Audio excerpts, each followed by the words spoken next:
to you. Okay, all set, Sherry. Okay. Good morning, everybody. This is a jam-packed agenda. This is our last meeting of fiscal year 2025. And so we've got a lot to move forward because it's been a very active year. And obviously, there were some unintended surprises. But everybody's been handling it so well. And so I'm going to call this meeting to order. This is June 20th, 2025, 9:02 a.m. And let's see, let's go straight to, let's go public comments. Do we have any public comments? I want to say also, I want to introduce the newest member of our board, First Selectman James Cosgrove of Brantford. And Jamie, I can call you Jamie, right? He's known as Jamie around town and all over the state. I just want to give a quick background. We're so excited to have him join our board. He has his degrees in finance. He took over project manager for his family's construction company for like at least 20 years and probably grew up doing that kind of thing. And he's been, I think this is his sixth term as the first selectman of Brantford. And he has, I have to say, governs in a very bipartisan way.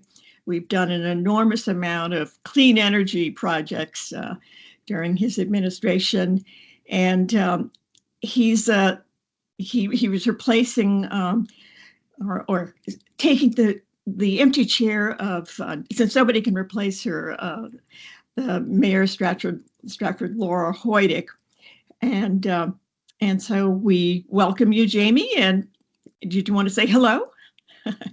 Sure, it's again an honor to join the board. As my 12 years as first selectman of the town of Brantford, as you noted, Chairman Reed just noted, the town of Brantford has advanced a number of clean energy projects as well as a number of resiliency efforts and initiatives. So, I look forward to being part of this board in advancing the mission of the Green Bank. So thank you for the opportunity. Welcome, welcome. So moving on immediately to item 3, I think that's our consent agenda. Brian, did you want to go into that? Great. Yes. So we have 4 resolutions on the consent agenda and then 4 updates. So on the resolutions, we've got the meeting minutes from our April 25th board meeting. We've got an extension of a time to close for a CPACE transaction in Enfield. The Audit Compliance and Governance Committee recommends the authorized signatory of Dan Smith, our Director of Accounting and Reporting, to sign checks and release wire or ACH transfers. And then fourth up, the board approves all director level and above position descriptions. And we are very excited to be announcing the promotions of Barbara Waters for our director of the Smart E-Loan program, which we're going to dive into a little bit today. She's doing an extraordinary job. I've seen her have very passionate, extensive, comprehensive conversations with contractors, investors, financiers. She loves the program. And then Director of Financing Program Solar Map Plus, which will go to Emily Basham. I'm sure the board shares the enthusiasm there with Emily. She is doing great with Mackie's leadership and her team, Katie and Nikki and others, really supporting municipalities in a variety of ways, the state, as well as multifamily affordable housing. So those are the 4 resolutions on the docket. And then there are 4 updates are under 500,000 and no more in aggregate than $1 million in staff approved transactions.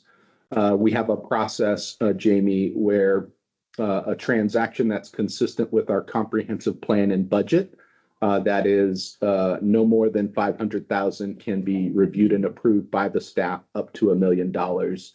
We report that out to the deployment committee and or the board, and that clears the docket. And we've got one project here from Bristol, which I believe is a solar project on a house of worship. And then we're reporting out on the under 100,000 and no more in aggregate than 500,000 staff approved restructurings or write-offs. We've had 0 transactions there, always good. And then of course our financial report through Q3 that the board got last month, and then our report out on Inclusive Prosperity Capital. So yeah, if we can get a motion to approve resolutions 1 through 4, that would be great. Do I hear any questions or concerns initially? Okay, do I hear a motion to approve? So moved. This is Kim. Thank you, Kim. Do I hear a second? Seconded by Tom. Thank you, Tom. All in favor? Aye. Aye. Opposed? Aye. Good. Aye. Good. Opposed? Abstaining? Okay, great. Moving on to our next item. We're going to do committee updates and recommendations. And is Eric going to start on this? I can start. Sorry, my computer's updating, so bear with me while I'm forced to put on my readers and do this manually. So as we do at every June board meeting, we bring the board our recommendation from the Budget Operations and Compensation Committee in terms of targets and budget for the year. So I'll kick off and walk through the various targets, and then we'll walk through the budget and ideally get that passed.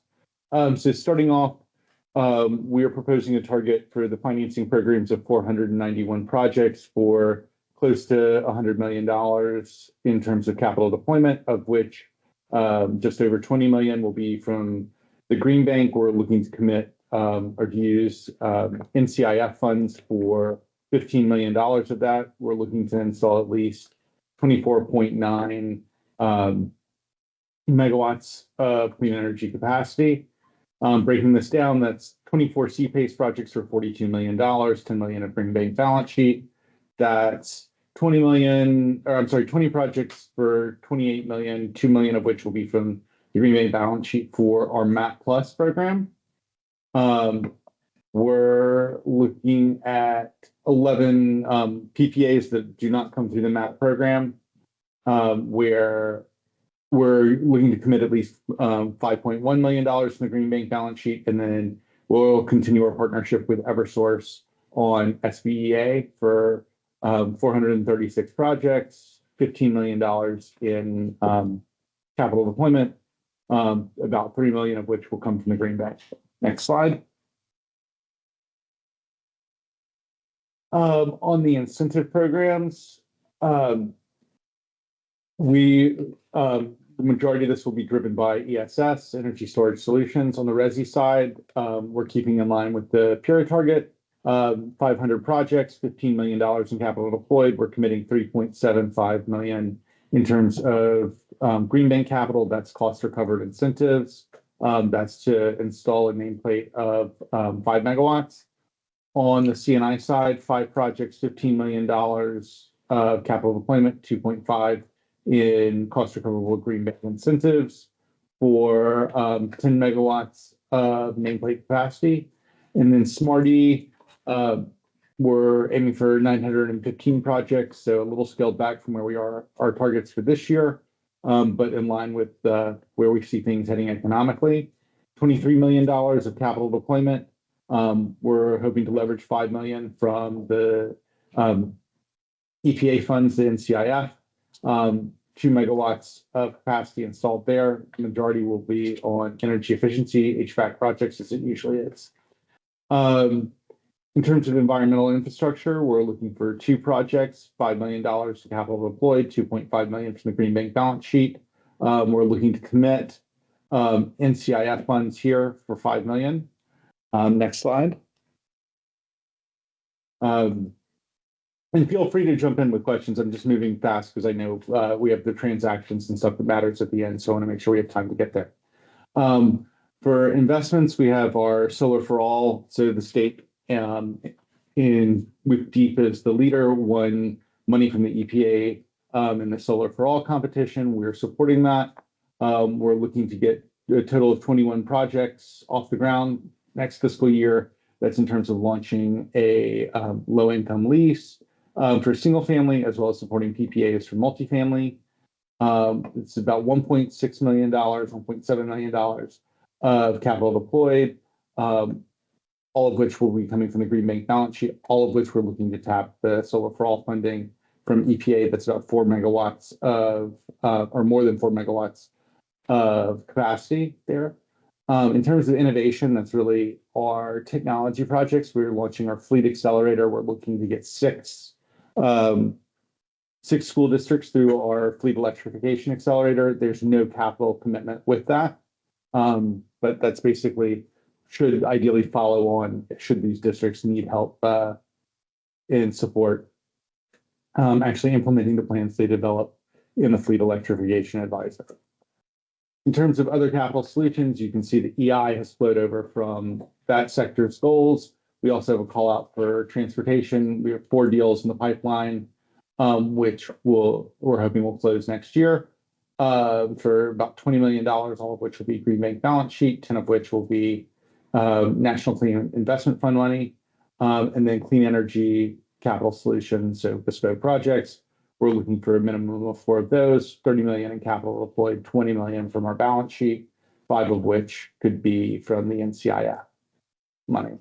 So all the NCIF money I'm highlighting because we are incentivized to get $40 million, our entire award of that committed in the next 12 months, as is our agreement with Coalition for Green Capital. However, that money is currently tied up and delayed in court. So whether or not that flows is a different question. But we do have resources with or without it. But our ideal is to use that because that will drive down a lower cost of capital for projects. So as an organization, we're looking to do 1,945 projects, $198 million of capital deployment, of which 66 will be Green Bank capital, committing all $40 million from the National Clean Investment Fund, deploying $2.1 million from Solar for All, and installing at least 45 megawatts of clean energy capacity. Questions on targets before I get to budget numbers? All right, well, hearing no objections, let's move on to the budget. So revenues. We have a year-on-year increase in revenues. This looks huge of 106% difference. It is an increase year-on-year. I'll let you explain why this looks so huge. Public revenue, so what we're getting from the state, from the RGGI auctions, the Clean Energy Fund is staying flat. What we have growing is our rec revenue, our interest income, and our grant income. The big increase is the 482% increase in grant income year on year, which is basically us saying, hey, in an ideal world, we would be taking in all of the 77 million for the National Clean Investment Fund that's coming to us or through us to the other subrecipients. As I mentioned, that money is in court. There is a chance that could happen this fiscal year, hence it's in the budget, although we shall see what happens with that. So if you factor that out, then revenues are still increasing year on year. It's about a computer's still installing updates, but it's about, I think, a 8% or 9% increase year on year. So we are increasing. Yeah, and the main thing I want to highlight is our increased interest income, and that is a direct result of us deploying funds and reaping the rewards of having that money earned for us and cover our operating costs. Next slide. So operating expenses. We are forecasting an increase in operating expenses. We all know inflation. There's always more that we want to do. But there are a couple of things I want to highlight. We're coming to you with a request of 4 new positions. This is to support the growth of environmental infrastructure.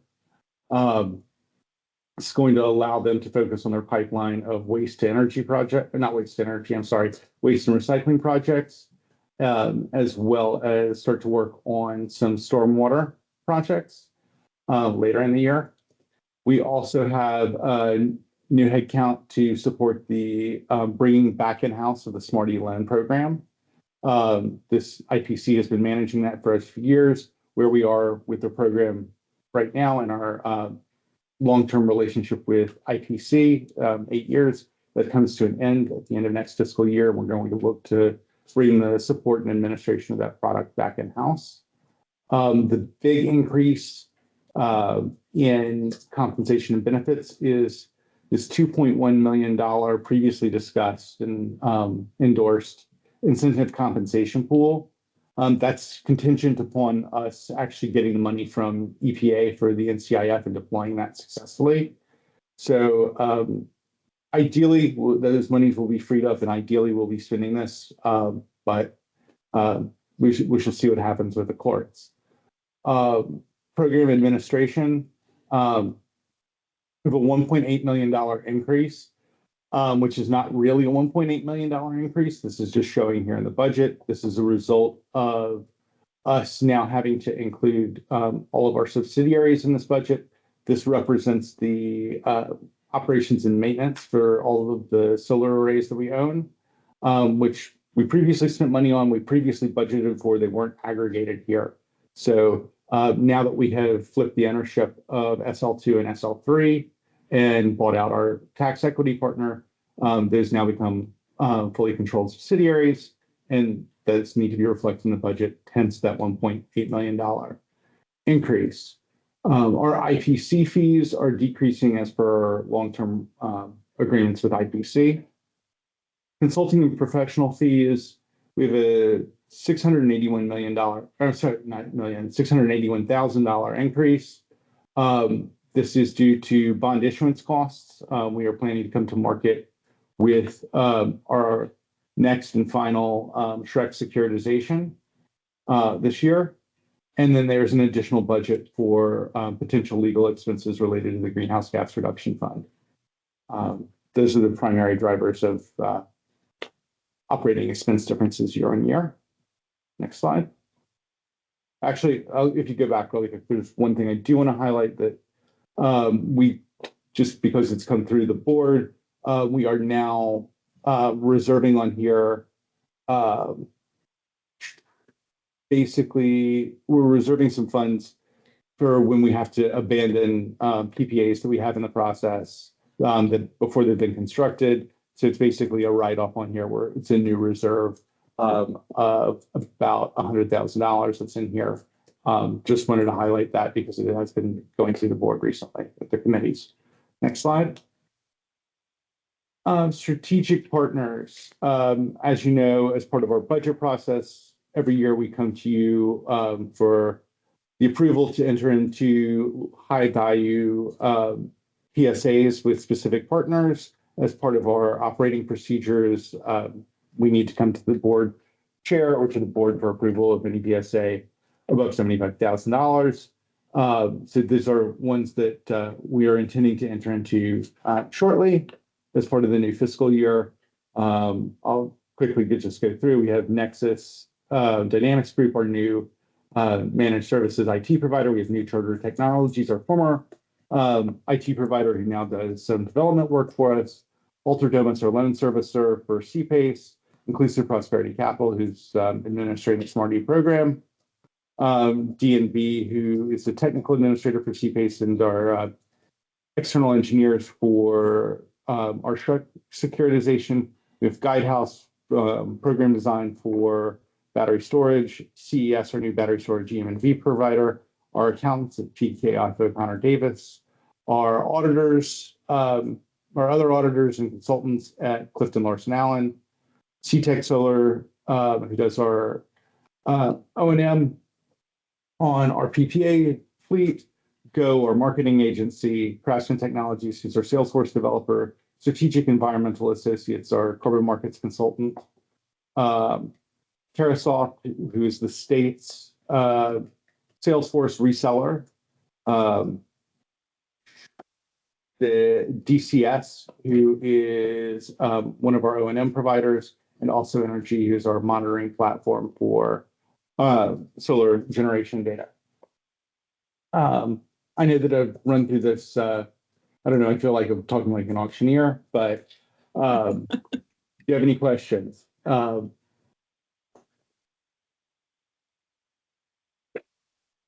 Yes, I have a question if I might. It's Tom. Certainly, Tom. Yeah, if you could go back a page to the full P&L. Yes. So if I see it on the left-hand side all the way over. Net, the quote unquote income for the organization will be like 97 million for the year. Is that right?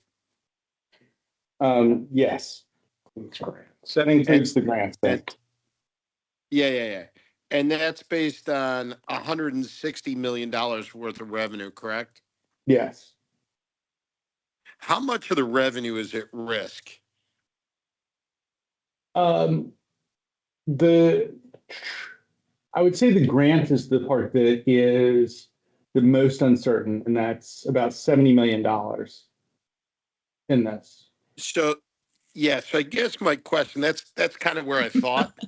So I guess my question is, how do we mitigate, what is the plan to mitigate that impact on the bottom line? So what's kind of the walk that says, without that 70 million at the current spend level, our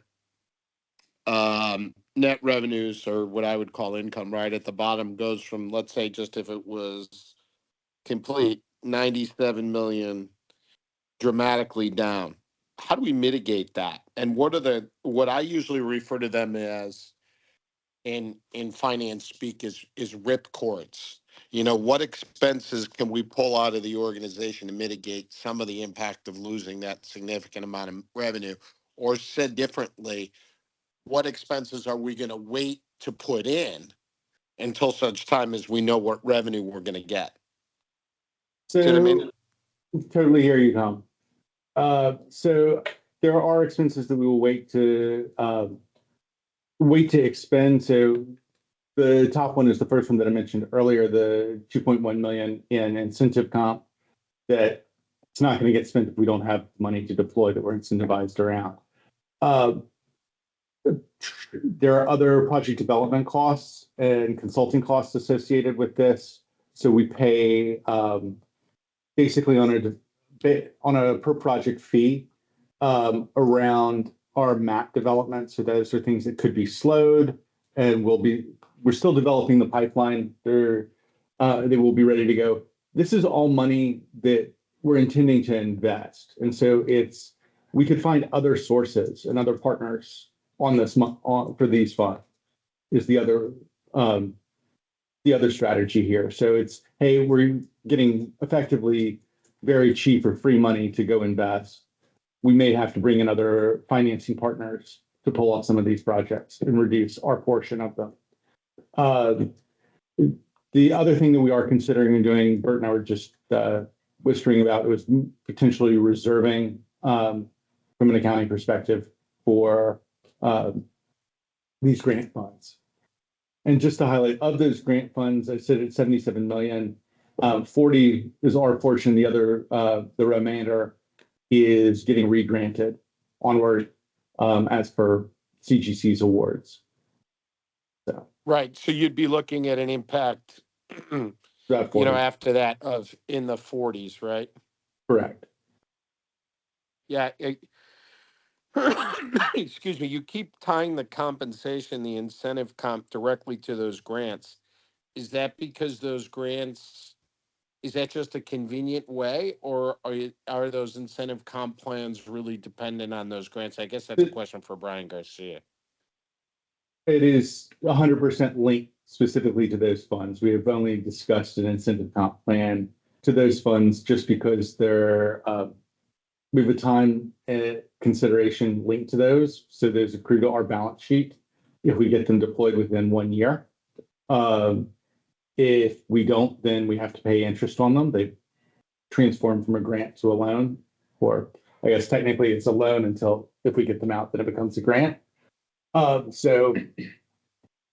We would, yeah, that's why we had created that pool in the first place. I know that we've spoken about incentive comp in the past, and our compensation consultant is currently completing their work, and I look forward to sharing that with you as soon as I get it. But I have a decent idea of where that's headed. So. Yeah, no, I appreciate that. I think I'd love to see kind of a schedule, not that you don't have enough work to do, but really if the 70 doesn't come in, or the 40 doesn't come in, how does this kind of look? What is reasonable to be mitigated? What isn't reasonable to be mitigated? And kind of what's the quote unquote go get on the revenue side if you've got to replace it? You see what I'm saying? Mm-hmm. And I don't have a high. Yeah, go ahead.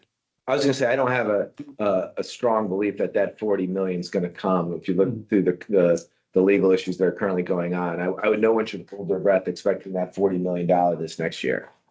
And well, that's right, Brian. And it's almost like recast this budget without the 40 million in there exactly for that reason. You know what I'm saying? Because who knows whether this is the most likely scenario or not. And I think we need to be realistic because it's so uncertain. 100%. And from an expense perspective, the vast majority of what's in here is what would be in here without that 40 million in here. It's stuff to build this pipeline. I think where the impacts here is we'd rather be using that 40 million as what's effectively our own money as opposed to having to go source that through partners elsewhere. And so from an expense my concern is concern with what you just said, and I get it, is that 40 million then flows through to the bottom line at a huge rate, right? If the other stuff is not contingent and we're adding positions and we're all of a sudden that 40 million goes away. Let's say you take out the incentive comp, are we looking at 35 million right out of this 97 million that's at the bottom? You see what I'm saying? That's what I want to get to. I see what you're saying, but I mean, the positions that we are adding are not contingent on the 40 million. I mean, they're not impacted by the 40 million at all. And have very little to do with the investment activity coming with it. If you look at the rest of the expenses that we have in here, the program administration is going up due to an accounting change. The IPC is going down due to that agreement. I mean, there's very little here that's changing year on year due to this 40 million coming in. That this is and my point, and I don't disagree with you. And I'm not arguing from an operational standpoint. I'm operating from an analytical standpoint. We're kind of comparing apples and oranges here when we look at this year over year income statement. Fair.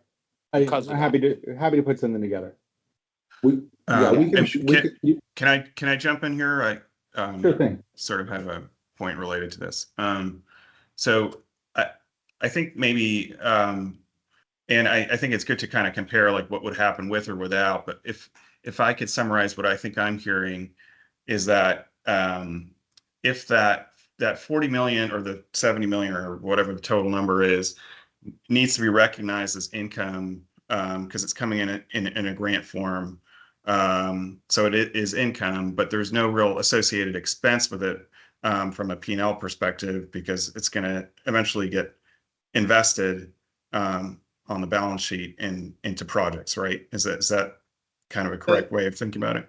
That is correct. There is a $4 million expense that's associated with that, but that's more from an accounting perspective. It's a recovery to ourselves for administering that grant, but yeah. Sure. but it's not like there's an associated $40 million in expense that's That is- expected to be covered by that grant.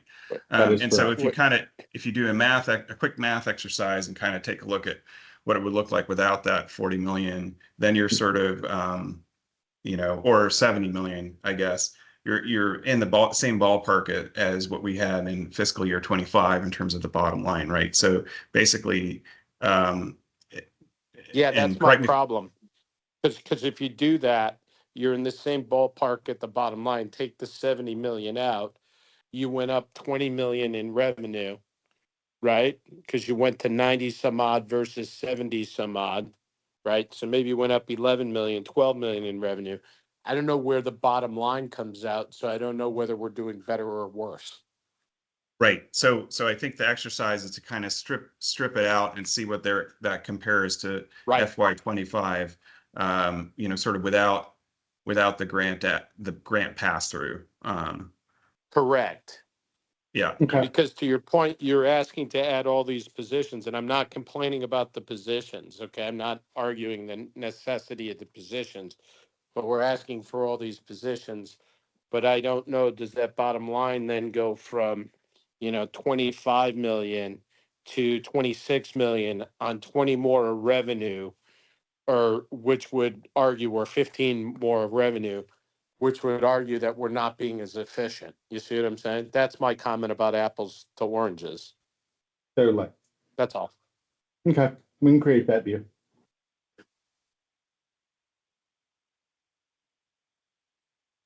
Thank you. So- And I So, apologize. so for where the are second we? Are question.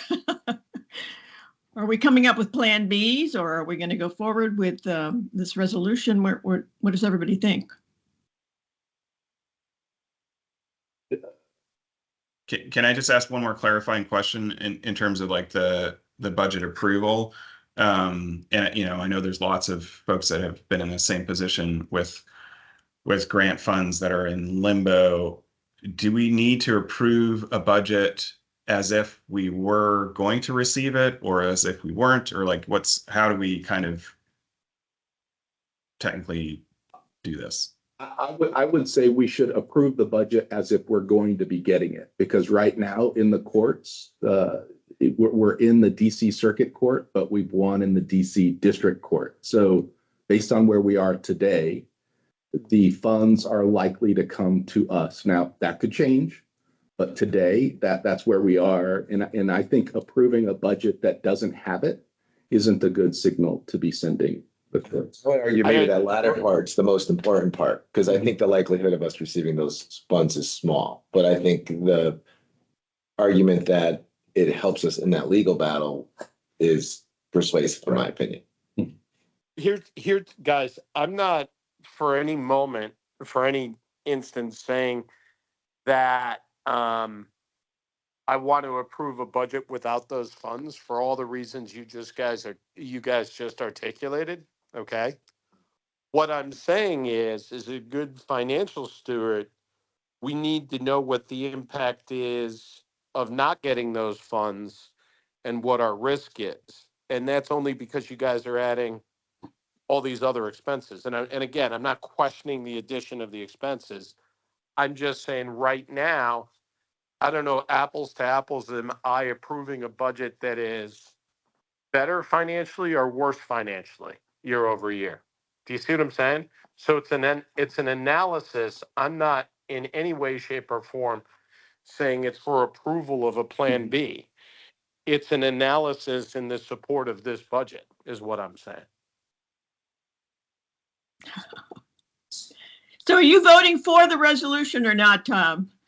I honestly, I can't vote for the resolution, Lonnie, without knowing what the risk is, right? What does this look at if it doesn't come in? If I look at it and it's flat to better, I can support the budget as a whole easily, because I know we've protected it. But right now, I don't know whether we're adding a bunch of costs, depressing what we're doing, and coming off worse financially on a year over year basis. Can we modify this resolution to include an additional resolve that the staff come back with the analysis that Tom is speaking about with respect to the impacts of the GGRF NCIF, and that if a budget change is needed, then we would come back next month to recommend that budget be readjusted. Hi, this is Kim. I would agree with that approach. Having been on past boards, the resolution could be modified to say, subject to the board's receipt of the analysis requested by Tom, whatever, however you want to say it, and then that gets followed up with an email to the board. I know there are some problems with that, but there are ways to get around it.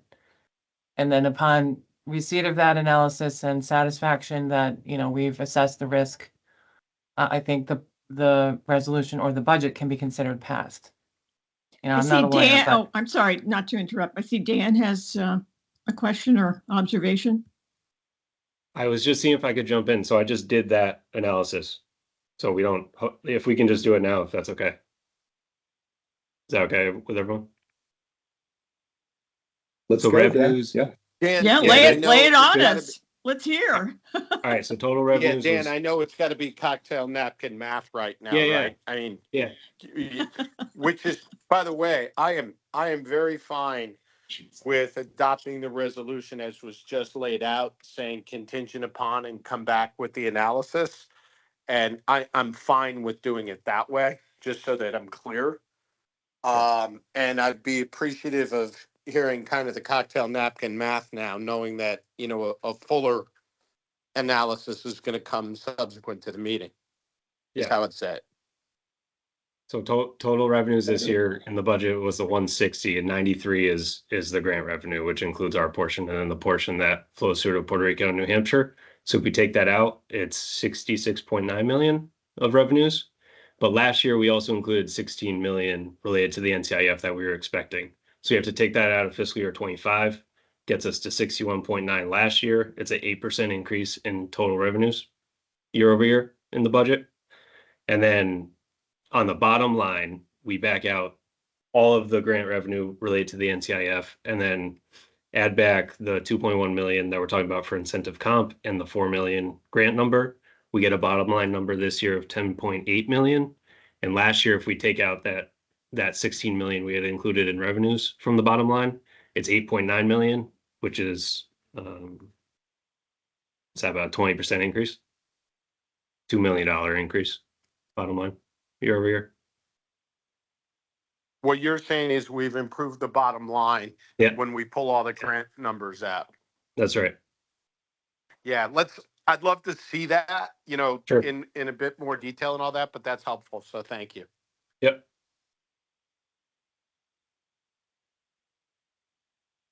may I quickly ask an unrelated and not nearly as impactful question? Please. Okay. The consulting and professional fees. And now I haven't, I'm relatively new to the Office of the Treasurer. I know we've been notified that a bond issue is forthcoming.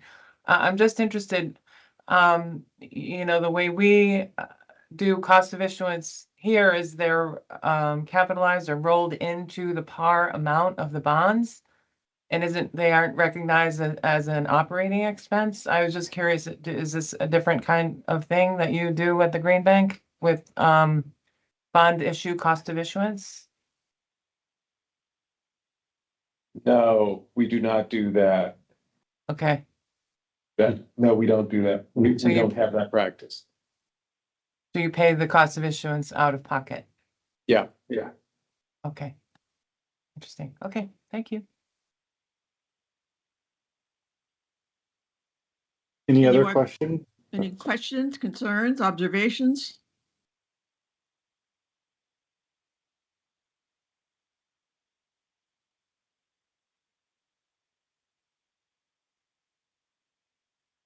So, Brian Farnan, do we need to rewrite Resolution 5? Where are we with it? I like to believe. that we Proviso? can- I like to think we could leave it as is, but then just with the instruction to staff to come back at the next board meeting and to provide an analysis of the impact, whether positive or negative, on the the lack of ability to use these funds during the upcoming fiscal year. Go ahead, Tom, sorry. Yeah, no, I interrupted you, Brian. I'm going to respectfully disagree. I'd just like to put it in there that we want to see that analysis, like was recommended previously. Okay, you're the boss, so let's do it. So in that case, we would add an additional resolve here that the staff come back to. So I think we've got the context of that. We can work with Brian and hear this conversation to get that appropriately reflected in the minutes and then come back next month. That'd be great. And just more of the detail behind the math that we were stepped through, 5 minutes ago or so. And I do appreciate doing that on the fly, Dan. So thank you. Perfect.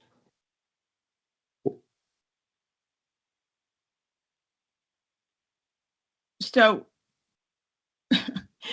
we're going to assume that provisos in there now and vote on the resolution. Is that what we're going to do?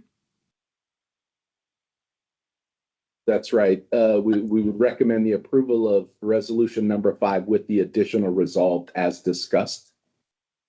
Okay. All right. Do I hear a motion to approve resolution 5? This is Dominic, so move. Thank you, Dominic. And thanks for that math. That was very helpful. Do I hear a second? Second, it's Joe. Second. Oh. Thanks, Joe. Okay.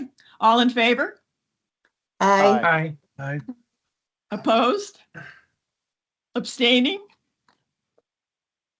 Okay. Thank you, everybody. Moving on. Let's see. So this is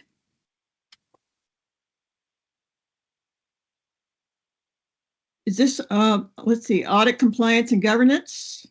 That's right. The recommendation of the audit firm. And I think Dan or Jane will turn it to you. Yeah, I'll take it. This is Dan Smith, Director of Accounting again. Thanks, Dan. So we had to RFP for our audit, for our Act for audit this year. So under statute, we can keep the same firm for a period of not to exceed 6 years, with a requirement to RFP every 3 years. Our first 3 years with our incumbent firm just ended, so we had to RFP again. We did this in February. We got 5 responses by the firms up on the slide. PKF, O'Connor Davies, Barry Dunn, Whittlesey, Crow, and CLA. We can go to the next slide. So myself, Jane, Sean, our controller, and Tyler, our accounting manager, we went through all the proposals that we received. We evaluated them based on firm independence, license to practice, peer review, qualifications, similar engagements, fees, and references. And based on our analysis and our ability to continue with them, we took to the ACG, and they support our recommendation of keeping PKF O'Connor Davies on for 3 more years. And then I think it's just resolution. Okay. Any questions or concerns or observations? We've done really well with them, have we not? Have we not really appreciated them? Yep. Yeah, we're happy with the relationship. Do I hear a motion to approve resolution 6? So moved. It's Tom. Thank you, Tom. Do I hear a second? Second, it's Adrian. Oh, thank you, Adrian. All in favor? Aye. Aye. Opposed? Abstaining? Okay. Moving on.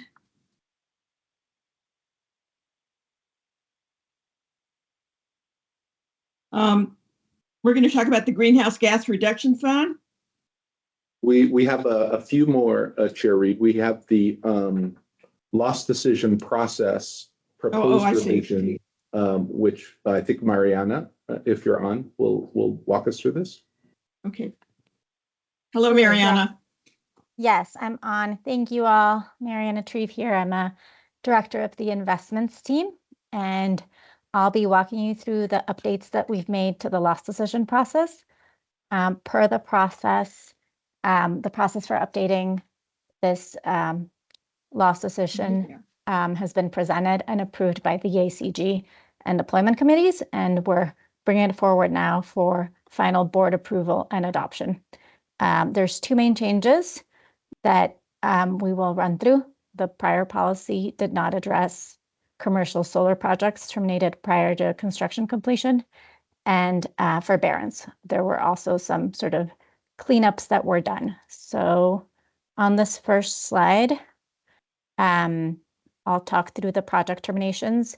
Usually for our commercial solar projects, as you'll see on the left-hand side of the slide, a PPA or site lease is signed, incentives are secured, and then an agreement with the installer, which is the EPC, is executed and dispersed. And usually throughout that process, this is classified as a receivable asset in our balance sheet. And then as the project moves forward, it's either sold to a third party, in which case it's classified as an asset sale, or Greenbank retains ownership, in which case it's a capital asset. There are instances when an EPC is signed and some expenses are incurred in which a project needs to be terminated. And we didn't have a process for this in the loss decision. And on the right-hand side, and some of those terminations I will just add are usually applicable to issues such as interconnection costs, permitting challenges, or other site conditions. We've included some information about the historical terminations for reference on the right-hand side. And these tend to be a very small percentage of all the costs associated with the deployment of the rest of the portfolio, or recovered through the cost recovery development fees. If you could go on to the next slide. In the loss decision process, we are proposing that we set aside an annual budget to account for projects that may be terminating during development before they're sold or placed in service. This budget would be developed collaboratively by the accounting, investments, and financing programs team and approved annually by the board of directors through the regular budget and targets process. Any terminations that occur that would be included in that project termination budget would be approved by the staff. And if in aggregate there's any project terminations that are above what has been sort of put aside by the staff under the budget, they would be approved based on the value of the modification. So anything less than 100,000 would be approved at the staff level, 100 to $1 million deployment, and so on. When this was discussed with the ACG committee, they asked us to consult with our auditors if a reserve budget was also a requirement, since we hadn't chosen the auditors and that needed to get approved through this board meeting. We have not discussed that, but the team will make sure to discuss with our auditors and incorporate those auditor recommendations. If you go on to the next slide. The other item that was included, and I will just point out that this is the one item that we included for board approval and had not been presented to the ACG or deployment committee, but was shared with both chairs prior to the board meeting, was adding a forbearance policy.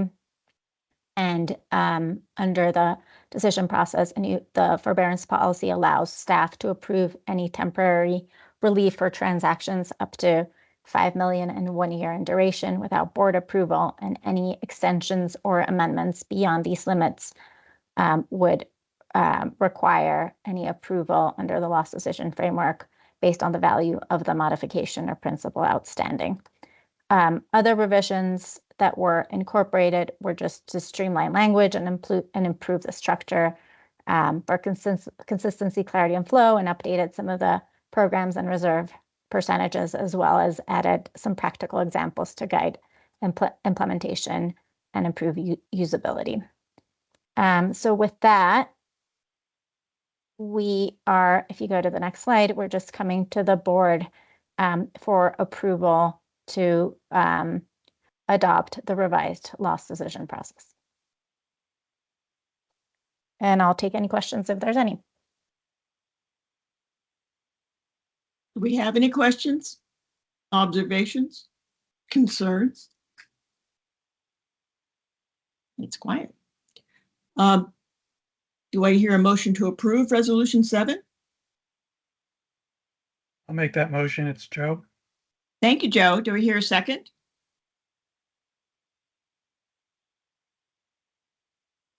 I'm I'll still- second it, Second, Tom. So it was Tom? I was first, but that doesn't matter, whoever. Okay. I don't want any hurty feelings. Okay, Never. all in favor? Aye. Aye. Opposed? Abstentions? Okay, thank you. Let's see, moving on. Oh, I Yeah, think just- we're going to have our legislative update. James DeSantos, hopefully, is here. I'm here, Chair Reed. Thank you. Oh, great. Good morning, everyone. James DeSantos, Legislative Liaison at the Green Bank. I'm just going to walk through this slide very quickly. I know there's 18 resolutions on the agenda, so very high level. So when the session concluded on June 4th, and throughout the session, nearly 4,000 bills were introduced this session. A little over 200 were assigned public acts, which means they gained final passage. That number is probably a little deceiving, as a lot of these bills are amended and incorporated with 2, 3, and as we saw this session, sometimes 10, 12 other bills, pieces of legislation wrapped into the final product. So it's probably closer to 500, 600 bills that were actually passed that were initially introduced. The Green Bank tracked 321 of them. We submitted testimony and negotiated language on, I'd say, a little over 20 bills this session. In the end, what was most important was the protection of the public benefits charge and the Clean Energy Fund allocation to the Green Bank. We were successful in doing that. So leaving this session, the Green Bank funding through the public benefits charge was protected. A lot of the focus this session was on energy. There was an evolution of ideas. You'll see right there, 647 was the Republican caucus bill. That sought to move public benefits from the ratepayer bills and move it to the state budget as line items.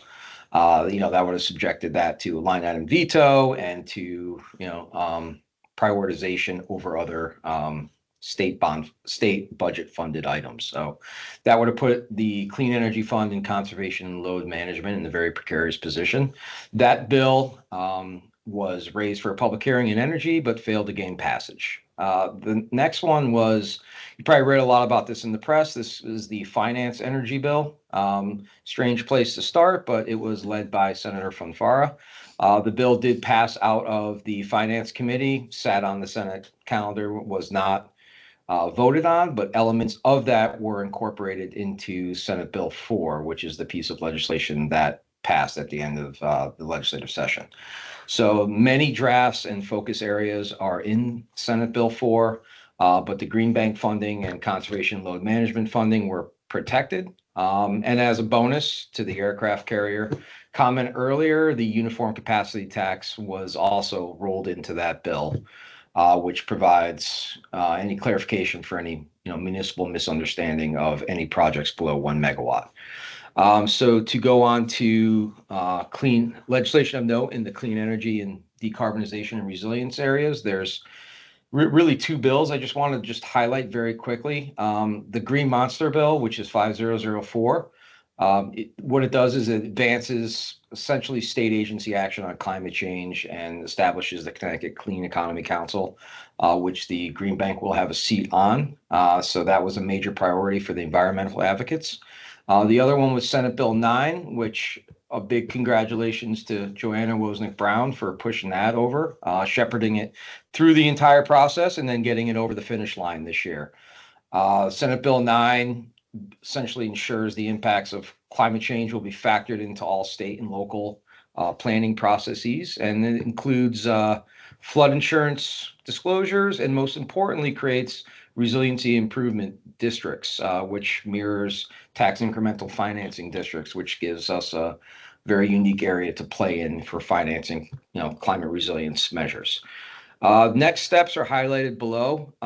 So far, Governor Lamont has signed 64 bills into law. He's done a line item veto on only 2. There's still a lot more that he needs to execute over the next month. So what I'm preparing now is the 2025 legislative summary, which will be broken into 4 sections: quasi-impact, clean energy, environmental infrastructure, and just general, which will include like the budget description and bond bills implementers. I will be scheduling a lunch and learn when the legislative summary is complete with all Green Bank staff, like it did last year. And we'll forward that to all the board members and do a more detailed presentation on 7/25 at the next board meeting. So everyone on in the meeting can ask more detailed questions.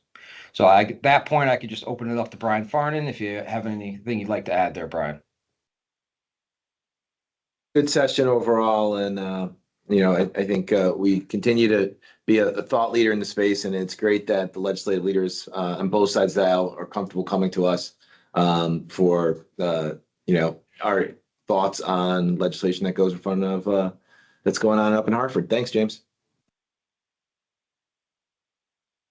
Thank you. Thank you. Back Anybody to you, want Chair to? Reed.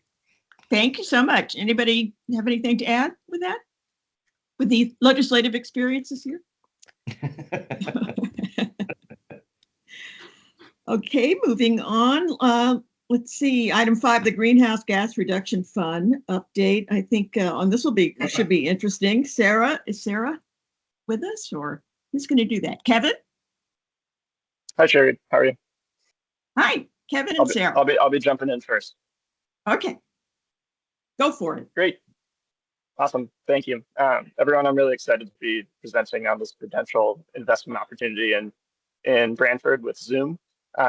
So just wanted to start by going back a little bit. Over a year ago when Zoom agreed this really exciting transportation services contract with Brantford Public Schools, not only was there a really robust electrification commitment embedded in the agreement, but this was the first contract in the state to use the 10-year authority that was created by Public Act 2225, the Connecticut Clean Air Act, for projects that include electric school buses. So this is, I think, an example of good public policy being put to work from the investment side. Next slide, please. So picking up the thread from the last board meeting on the public health and air quality side of things. So as I shared last time, unfortunately, Connecticut experiences really persistent poor air quality conditions, and 4 of the 8 counties in the state are unfortunately receive an F grade from the American Lung Association for ground level ozone levels, also known as smog. One of those counties is New Haven County, and that's where Brantford is located. And I want to highlight that within the state of Connecticut, Brantford on average ranks in the 94th percentile for ground level ozone levels. So unfortunately, that has an impact on public health conditions in Brantford. And we can see that reflected a little bit in the childhood asthma statistics. And so every year, the state of Connecticut puts together a great kind of state of asthma report regarding asthma incidents across the state and all the public school systems. And so Brantford in the 2024 report was estimated that 11.2% of their students unfortunately experience asthma symptoms. And that's about 75% higher than the national average of 6.5% of children. Linked here below was also a public health electric school bus study put together by the Harvard School of Public Health. And in the study, they estimate that deploying an electric school bus tends to deliver about $43,000 in public health benefits. And I'd say one of the other main thrusts of the article is that those public health benefits improve when those investments are made in communities that are already experiencing poor air quality. So that's something that we've been committed to doing here at the Green Bank with our electric school bus resources. Next slide. And then in addition to the public health opportunity of this investment, I also just wanted to highlight the just really strong policy and mission alignment that we have here. So obviously the Green Bank has a statutory charge to invest in alternative fuel vehicles and associated infrastructure. So we're meeting our mandate there with this electric school bus opportunity.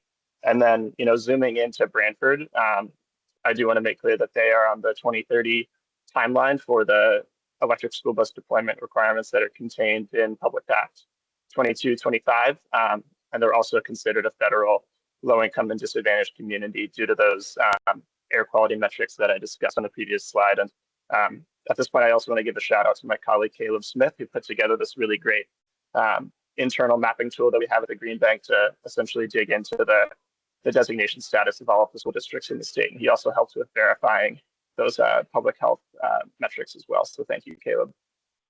Next slide. So moving on to the technology itself. So Zoom, procures their buses from a number of OEMs across the country. The buses that they're slated to use here in Brantford are on the right.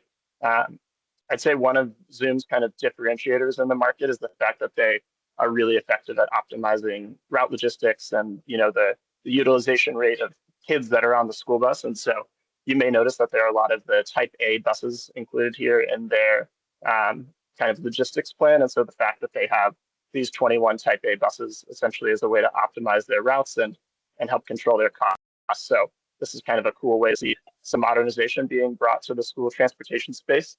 And included in those 21 type A buses are 4 ADA compliant buses with a wheelchair lift as well.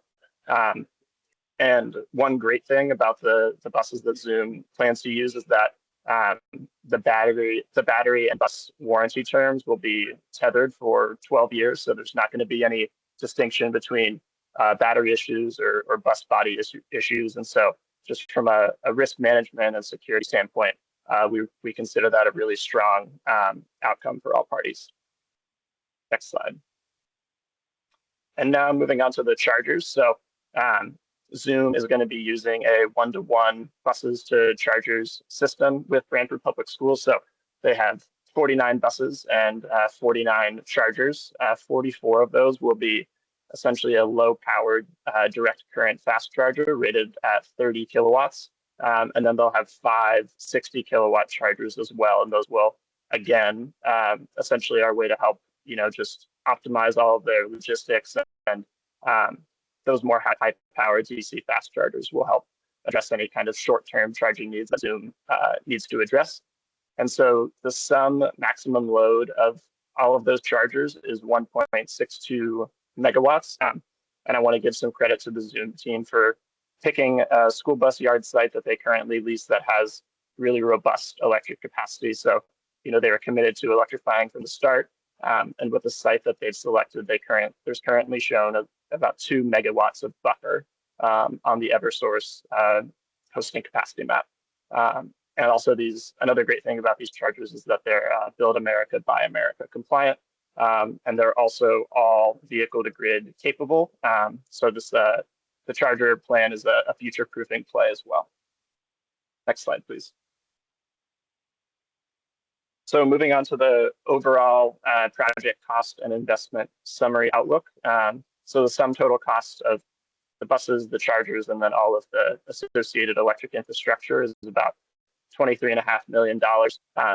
After reducing for the 2 federal grants that Zoom and Brantford Public Schools are receiving from 2 separate but kind of interrelated EPA programs, and then a matching grant from DEEP, that brings their total project cost to about $10.3 million. And the fact that the DEEP grant is delivered on a reimbursement basis, so after all the buses and chargers are being shown as fully operational, that's the point at which Zoom would get reimbursed by DEEP. So they've requested bridge loan financing equal to that sum. So when including all of that together, their sum financing request is just over $12.2 million. Next slide. And so with the Green Bank entering into a new sector and looking at an investment of this size, we've worked really closely with the Zoom team to try and structure everything optimally. So all of the I'd say analysis in the board memo and in this presentation is tethered to the assumption that we'll be using clean energy fund dollars, but we've worked really hard to make sure that all of our kind of compliance pieces are in place to essentially convert this and to a national clean investment fund project if those funds become available and accessible. And so that would include refinancing at the NCIF rate as well. And so overall, what we've really done here is essentially structure as a project finance deal. And so the overall facility term is tethered to that 10-year contract period that I mentioned. So from December of 2025, when Zoom intends to do its first infrastructure draw and begin that construction work until the end of the contract in June of 2034. And then following that initial infrastructure draw at the end of this year in the spring, they would then draw the chargers money. And then in the late summer, at the start of the school year and the launch of this electric school bus fleet, they would draw the buses and the deep bridge loan financing and then essentially pay off the remaining cost of their bus purchases. And then from there, what we did is just try to structure everything around the realities of the school year calendar and, when Zoom has predictable revenues versus more unpredictable and spotty revenues. And so what we've done is essentially build in interest-only payments in every July, August, and September, and then recognizing the fact that Zoom also has just a lot of startup costs and the fixed costs associated with upgrading the school bus yard in Brantford for the first 2 years of the payment schedule. We essentially have a reduced payment month or payment schedule that I'll go over a little bit more on the next slide. And then in terms of the mechanics of evaluating the security of the investment, we used a 1.15x debt service coverage ratio. And then Zoom, during that reduced payment period, will fill their debt service reserve account. And then in the final 6 months of the term, use those funds to pay off the remainder of the loan balance. Next slide, please.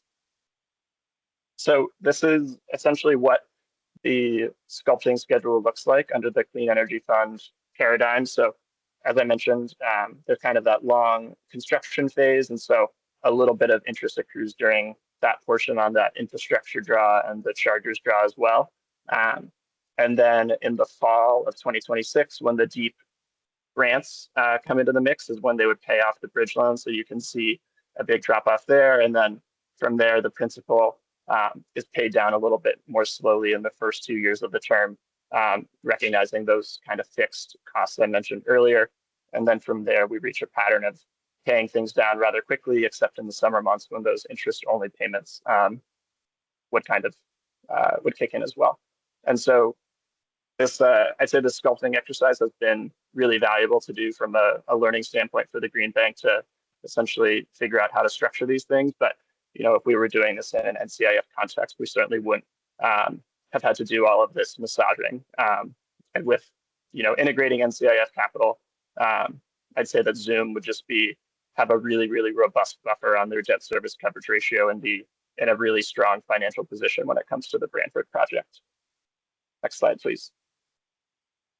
So in terms of what we see as the Green Bank impact of this investment, the Green Bank support will help accelerate Zoom's full fleet electrification plans by 2 calendar years. So 2 full school years in August of 2026 versus August of 2028. And we project that this will be the largest full district electric school bus deployment on the East Coast, which is incredibly exciting. Zoom currently operates a 74 bus full district electric school bus fleet with Oakland public schools. And I think that one is currently the largest in the country for a full district deployment. And then beyond that, kind of exciting ranking opportunity, there's obviously the public health component as well, being able to, invest in kids' public health in a community that has some challenges on the air quality front. And then in addition to the air quality improvements as well, we have a really strong opportunity from a carbon savings standpoint. So approximately 250 metric tons of carbon dioxide per electric school bus is what we've projected as the lifetime on-road emission savings of this project. And then from there as well, I mentioned it earlier, but there's a really strong, I'd say, future-proofing and grid resilience play that we can make here. The innovation team is really excited about trying to, leverage our current management of the energy storage solutions program with our I'd say, growing electric school bus work. And so we see Zoom as a potentially really strong partner in moving that opportunity forward. And then beyond all of that, I think that, this is a new and exciting sector, clean transportation, electric school buses. And I think supporting this investment will just help energize the market and show that grants and low interest financing can be created in really creative and innovative ways. And I think, supporting this investment will help supercharge the electric school bus deployment pace in Connecticut. So for all of those reasons, I think this is an investment well worth supporting, and I'm happy to answer any questions that the board has. And I'm wondering if the first selectman of Branford, who's our new board member, has any questions or. Absolutely, we can certainly start there. Yes. Thank you, Chairman. No questions. When the town of Branford and the district entered into this contract a couple of years ago to engage Zoom, providing electric service, it was, certainly something that, the community is looking forward to, seeing the full build out.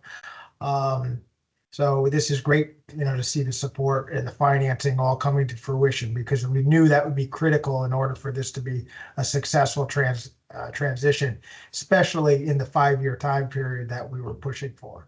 So it's critical for this to all come together. Thank you. I think this is one of the many things that having an executive who runs a community on the board is so critical, because it's when, these ideas meet the real world and how long it takes and how much it takes and the impacts. I think it's real. That's such good input. So any other questions, observations? Sarah, did you want to say anything? Chair Reed, there's a comment here in the room. We'll turn it to Bert. Okay, go Bert. Thank you, Chair Reed. I just wanted to make 2 observations. First, structurally, I'm not sure, Kevin, if you did mention it or not, but the team spent a lot of time making sure that we future-proofed this from a security point of view, meaning that if anything happened to Zoom, that Branford, together with the Green Bank, would be able to secure the assets, meaning chargers and everything else, as well as the buses themselves, secure everything so the students could be taken to and from school no matter what. So we spent a lot of time engineering that with council and working on that even now to make sure that happens. The second thing is that this did not happen overnight. This was a result of a Green Bank vision, as well as a lot of hard work between the investments team, as well as the innovation team. And so because the financing for these buses is incredibly difficult, and it's also incredibly opaque. It's very difficult to get inside the financing models of these bus operators. And in fact, they have been up until recently, as a result of, I'd like to think, our persistent efforts, been quite reluctant to open the door, so to speak, on their financing model. But we've managed to crack that door. And we think that this is going to lead to not only other financing opportunities in Connecticut, but dare I say, across the country. So we think this is the start of something big. And again, Connecticut is leading the way in terms of innovation. Thank you. Anybody else want to say anything, or?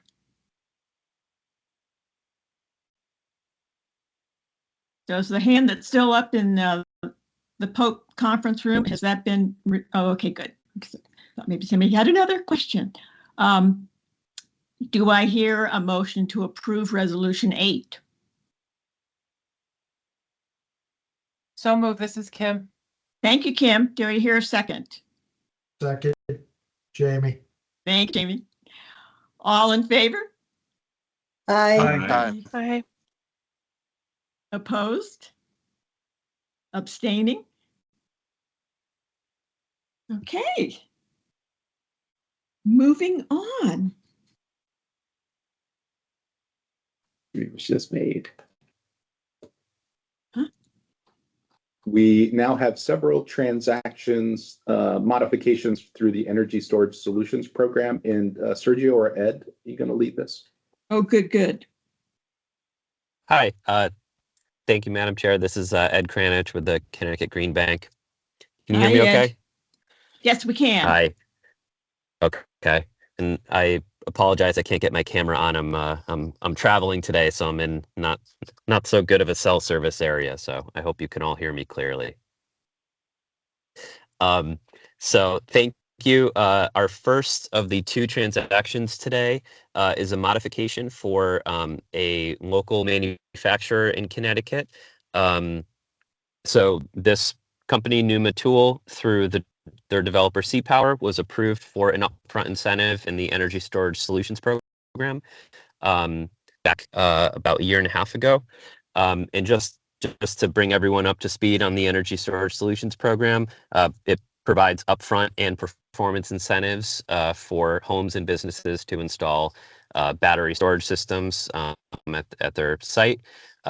The two systems that we have today are large commercial, so they will be used primarily for the host customer to do demand arbitrage, save money on their monthly demand charges, and provide backup, as well as grid services in energy storage solutions in exchange for the 10 years of incentives in the program. So this customer is Numa Tools, they're a local manufacturer of rock drilling equipment. They have just under 100 employees, and they are revising their system design. They're actually doubling it from about 1 megawatt and 2 megawatt hours to about 2 megawatts, 4 megawatt hours. And they're using Tesla Megapack 2 XL models. If you jump to the next slide, I think I have some details here. So this system is increasing from a it's a $219,000 increase in the estimated upfront incentive to a total of $553,833. And that is in exchange for 10 years of performance in the passive dispatch program. So the battery, once installed, will be pre-programmed to dispatch from 5 to 8 p.m. On all non-holiday weekdays in June, July, and August, and that will provide both on-site demand savings and send any excess power out to the grid for Connecticut grid demand savings. Next slide, please. So the next project here is for one of 7 Home Depots that are brought to us by Redaptive. So similarly, the customer and the developer decided to increase the system design. In this case, they're actually leaving the inverter at the same size, but they're increasing the amount of backup power in the inverter or in the battery. So it's going from a 5,590 kilowatt hour battery to a 10,000 kilowatt hour battery. And in order to make that fit within the program guidelines of how we discharge batteries and how much energy we can discharge in a short amount of time, we're prorating the incentive down to 8,333 kilowatt hours in order to qualify for the passive dispatch program upfront incentive. So this one is a $325,731 increase to a total upfront incentive of $989,544. And as a reminder, for both of these projects and for all projects in ESS, the upfront incentive is not paid until the system is fully commissioned, operational, and has shown that it can send power to the grid back and forth. And it's in exchange for 10 years of performance in the passive dispatch program. And before we get to the resolution, are there any questions?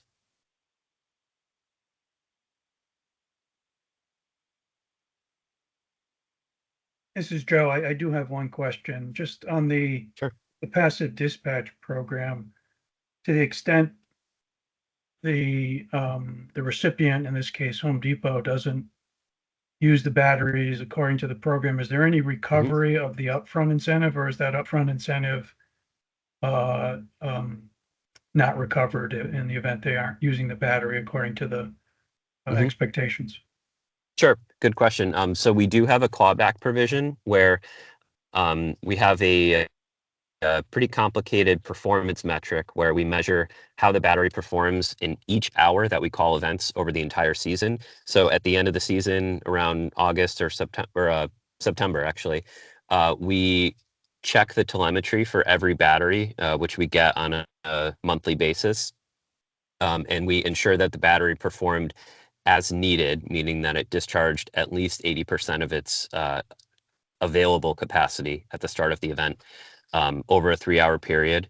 We have a formula that develops a score, and as long as they meet a 90% threshold, then there's no clawback. And if they dip below that 90%, then there's a prorated clawback. So if you're at 80%, you get 10% of that year's 10% of the incentive. So 10% of 1/10 of the incentive will get taken back. And that is through our first option for that is to take it out of any performance incentives that were also earned during the season. And one of the good things about the large commercial batteries in this program is that because they rely so much on demand arbitrage as part of their value stack, it's very much against their own interest to not perform with the battery. So that's kind of a protector of the upfront incentive, is that they definitely will be using the battery, or else they'll lose a lot of their own value. Helpful, thank you. Sure. Any other questions or observations? Do I hear a motion to approve Resolution 9?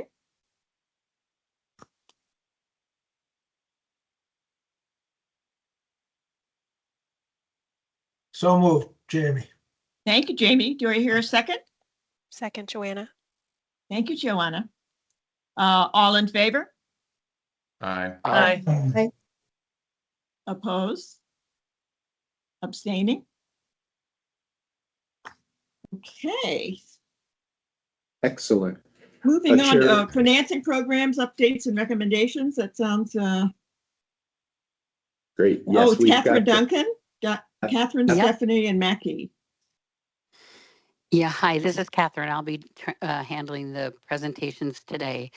So we're Great. starting with 20, we're starting with 20 Elm Street in Brantford. Next slide, please. Financing Programs is seeking approval for a second solar transaction at 20 Elm Street. The property consists of 2 buildings, and the owner, Kevin O'Neill, also owns the operating company, which is Cherry Hill Glass, a glass manufacturer. Next slide, please. The proposed project will cost $672,000 for a 220 kilowatt system and a new roof. The project is a buy-all tariff. The Green Bank has a current lien on the CPACE property for a 194 kilowatt system, which also came with a new roof. The first project is nearing completion and will go into repayment in January. The terms of this financing are 5.25 for 20 years. The total lien to value, including both arrays, will be approximately 26%. The LTV will be 67%, and the SIR for this solar and roof project is 1.16. The owner has chosen not to sculpt, even though it would help his overall SIR, and his DSCR is a healthy 6.2. Next slide, please. So with the standard repayment structure, the cash flows are positive in the first 6 years and then negative going forward. The sculpted version in the next slide gives positive cash flows in each year. But again, he has seen both and chosen to go with the standard. Let's see. Next slide. If there are no questions about this, we can move to these resolutions. Any questions or observations?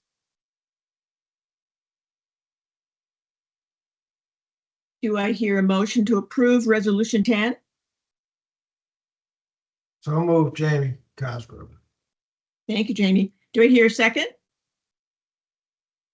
This is Dominic. I'll second. Thank you, Dominic. All in favor? Aye. Aye. All right. Opposed? Abstaining? Okay, thank you. Great, thanks. So the next project is at 74 Bridge Street in East Windsor. The financing programs team seeks approval for a solar transaction at 74 Bridge Street. It's owned by NNRC LLC.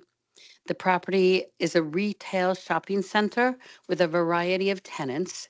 The anchor tenant is Geisler Supermarket, and Geisler has common ownership with the property owner, NNRC. Next slide, please.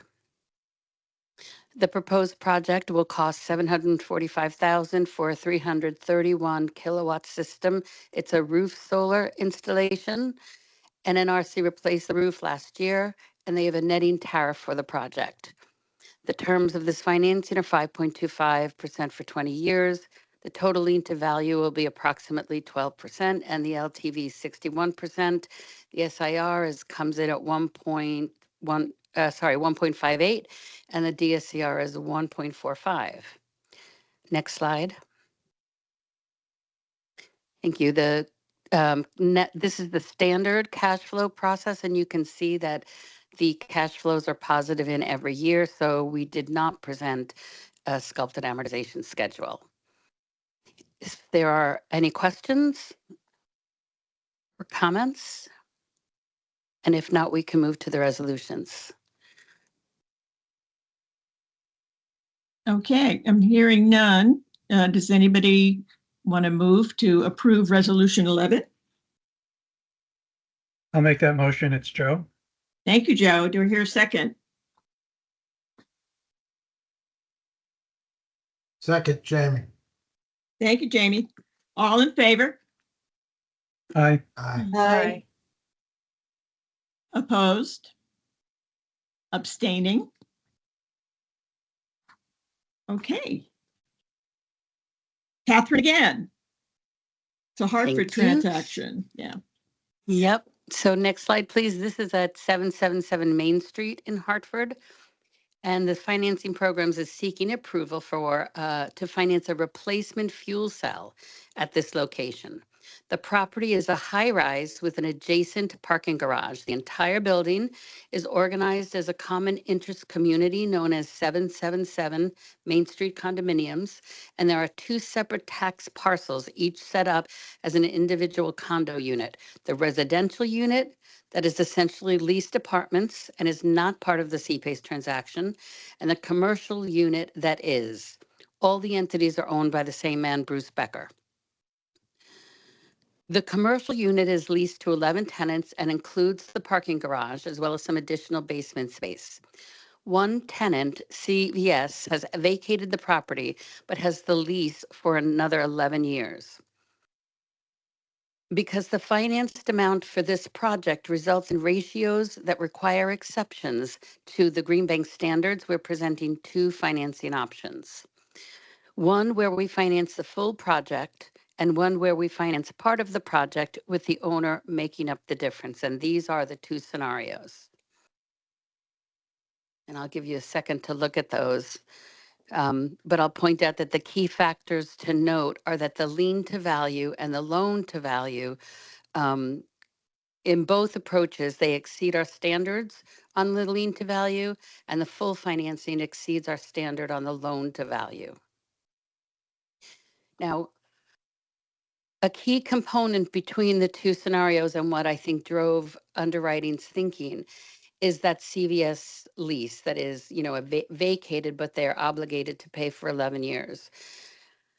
There was a concern that CVS might try to buy out or negotiate a buyout of that lease. And the difference between these two is that if we finance the full amount, we would require in the finance agreement that any amount of a buyout up to $700,000 would be required to come to the Green Bank as a prepayment with no penalty.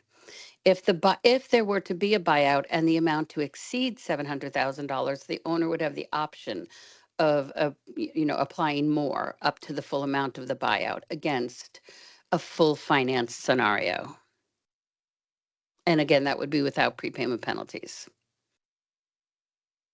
And then we can move to the cash flow slide. Oh, sorry, wait a minute. We didn't include a cash flow slide. And that's because the cash flow slide usually is dependent on an ITC credit that comes in year 2. There's no ITC for a fuel cell. And in any event, the cash flows are positive with either of these two scenarios. So any questions?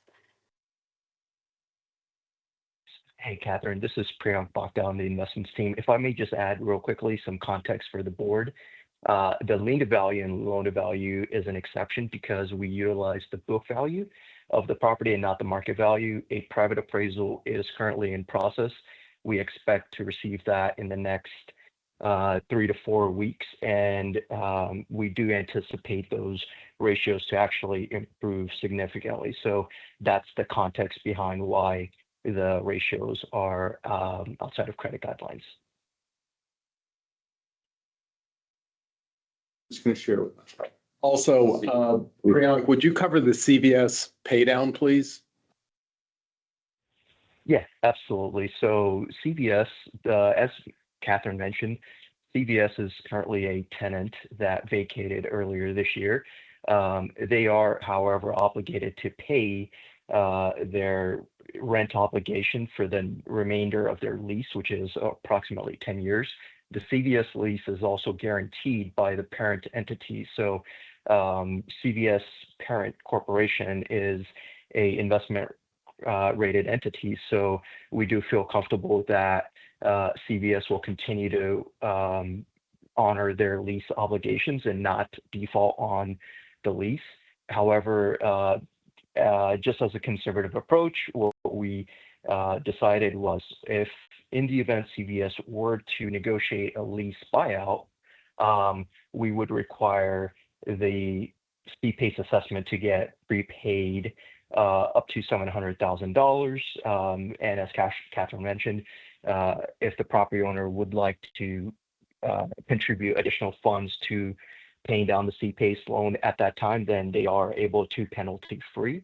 But however, we did say $700,000 was the line that we wanted to draw, and that would be the scenario 1 that you see on your screen there.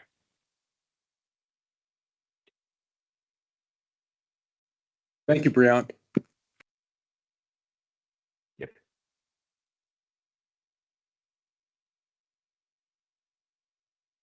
If there are So- no other questions, we could. No, I just want to, this is Lonnie, I just want to make sure, so as expressed in this resolution, you have either choice. We're not making the choice for you.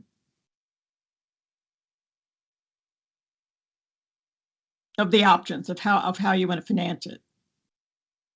Yes, please, that would be Okay, ideal. I'm just double checking, make sure, okay. Okay, do I hear a motion to approve resolution 12?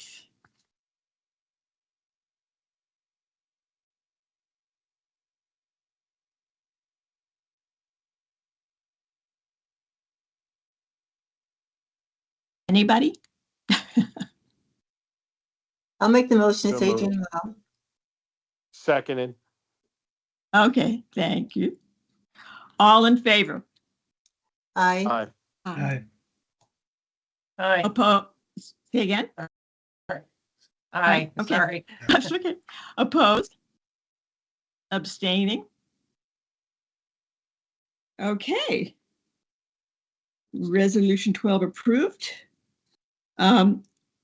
Another C-PACE transaction. So this is obviously one of our most popular projects. So our staff, the team has worked very hard to make a lot of these things happen, and it's exciting. So, Catherine.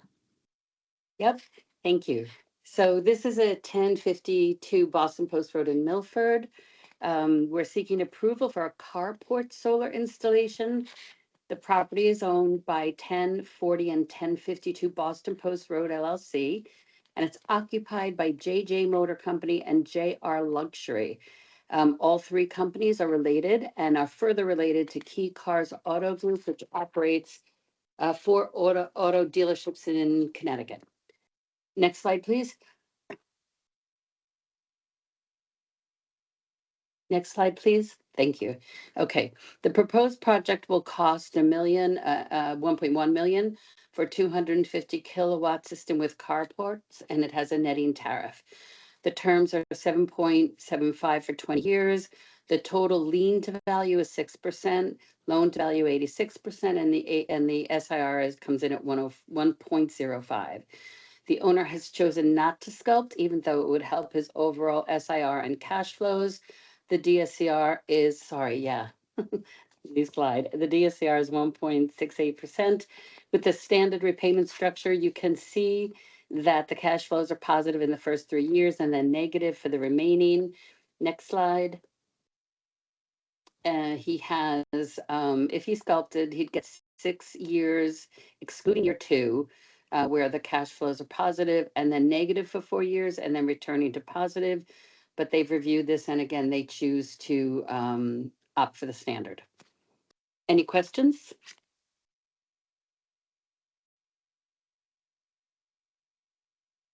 And then we can move to the resolutions.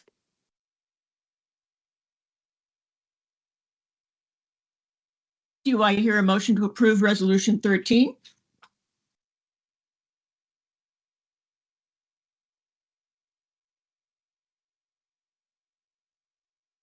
This is Dominic, so move. Thank you, Dominic. Do I hear a second? Second, Jamie. Thank you, Jamie. All in favor? Aye. Aye. Opposed? Abstaining? Okay. Moving on, the updates and recommendations are on investment programs, and that sounds like Bert Hunter. You're right. Sherry, thank you. Thanks very much. This is the Mutual Securities Credit Union Linked Deposits Program. If we can go to the next slide, please. This is just to remind folks about our Smarty loan. It's our flagship product for lending against single-family energy efficiency improvements as well as solar. It's done through a network of financial institutions, principally credit unions and community banks in the state. It operates with 5 to 20-year terms and interest rates from 7.99 from 6.99 to 7.99. Looks like something funny happened with this slide. I'm not sure, but that's the range of interest rates. I think I know it by heart now. Anyway, the number of projects that have been done has been nearly 9,000 projects and $180 million of investment. Just a very successful product that we have. Next slide, please. So the background for the linked deposits program is that the Federal Reserve had raised interest rates. This is going back to the context that existed in 2023. So interest rates went up from 0% to 5.5% in a matter of 14 months. Our not to exceed interest rates on Smarty had not been adjusted at that time. A number of lenders expressed some concern, but one lender in particular advised of a program suspension. We sought to quell the concern by coming up with this linked deposits approach, where we would place deposits with the lender and at a specified interest rate related to the portfolio yield of the Smarty loans that they were booking going forward, and in that way provide a stable as well as more affordable cost deposit for them to use in funding their loans. That has worked. We retained the lender, and $2 million in loans had been booked as of May of 24. That has grown to $3.5 million as of June of this year, and they expect about another $1.5 million to be booked between now and June of 26. They're asking for the program to be extended for the year and expanded, given higher interest rates are still holding. That was driven home this week by the Federal Reserve at its regular meeting, and so we're asking the board for this extension and expansion. Next slide, please. This is just to give you an idea of where Smart-E rates have gone from the original rates all the way in the first column to the third column, where they stand today. As I mentioned in my opening remarks, 6.99 to 7.99. And so that is, we have tried to accommodate lenders in that regard, but it is still affordable for homeowners. These are unsecured loans, please recall. And interest rates for prime mortgages, 30-year mortgages, are around 7% these days. So it's actually not a bad deal at all. The cost of the Link Deposits program, the first year was just under $50,000. We're estimating for FY25 around $50,000, and because the program cost is linked to the yield on the Smart-E portfolio that the lender is booking. And since those rates have risen, that margin is that we have to support is growing smaller.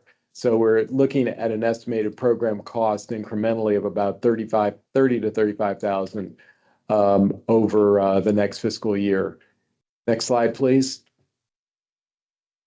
So that's the background, that's the request, and hope the board can accommodate this, and happy to answer any questions. Any questions, observations, concerns? Okay, do I hear a motion to approve Resolution 14? So moved, Joe. Thank you, Joe. Do you hear a second? Second, Jamie. Thank you, Jamie. All in favor? Aye. Aye. Aye. Opposed? Abstaining? Okay. Next Moving up on, is- Bert again. Thank you, Chair Reed. Another modification, it's actually an extension. This is our working capital loan facility with Inclusive Prosperity Capital. For those who might not be familiar with IPC, as we call it, in 2018, the Green Bank spun out the residential and affordable family teams and solar team of the Green Bank into a special purpose entity, 501c3 nonprofit, Inclusive Prosperity Capital, to take the Green Bank's work across the nation. They have been doing that. They've been quite successful at that. And in fact, under the EPA Greenhouse Gas Reduction Fund, led a coalition of stakeholders to secure a $250 million award from the EPA under the Solar for All program, which is just incredible success to have led that. So when we spun out IPC, part of that was to establish a revolving line of credit. That was a smaller line of credit, and we expanded that to $1 million in December of 2020. It's gone through some twists and turns in terms of expansion or rather extension, and in terms of maturity related to how we have pushed out the contract with IPC. And so we're secured against the loan facility by the fees that are expected to be paid to IPC over time. They are now in a position, as a result of delays in securing and implementing the funding programs associated with Solar for All, as I had just mentioned, But they are actually pulling funds from that Solar for All facility. It is not frozen as our NCIF funds are frozen, as was mentioned earlier in the meeting. So they're moving ahead with that, and but there has been a slowdown there, so they're asking all their funders to make accommodations to push out maturities on loans. And other funders of IPC have provided these accommodations through the 2026 year. And IPC to date has been making all their interest and principal payments. The balance has been brought down from $1 million to $675,000 as of March 31. And they've also taken several steps to reduce expenses and cash burn. They have a very extensive pipeline, over $200 million in financings under Solar for All, which are being ready for an investment. Once they make that investment, they will benefit from the cash flow. They're able to take an admin fee as well as administration fees ongoing as a result of that activity. So as a result, we have confidence that the exposure that's not covered by Green Bank admin fees, since our contract does end June 30th of 2026, will be repaid. That would be a $500,000 in effect uncovered exposure by lending to IPC. So that's the schedule. Yep. If we go to that schedule, that just shows you how we're pushing out for periods. And I just would turn to the board for any questions or comments. Thank you. Any questions or comments? Okay, do I hear a motion to approve resolution 15?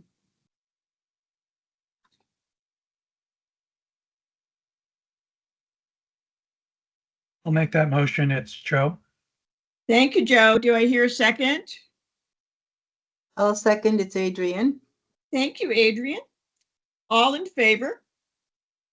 Aye. Aye. Opposed? Abstaining?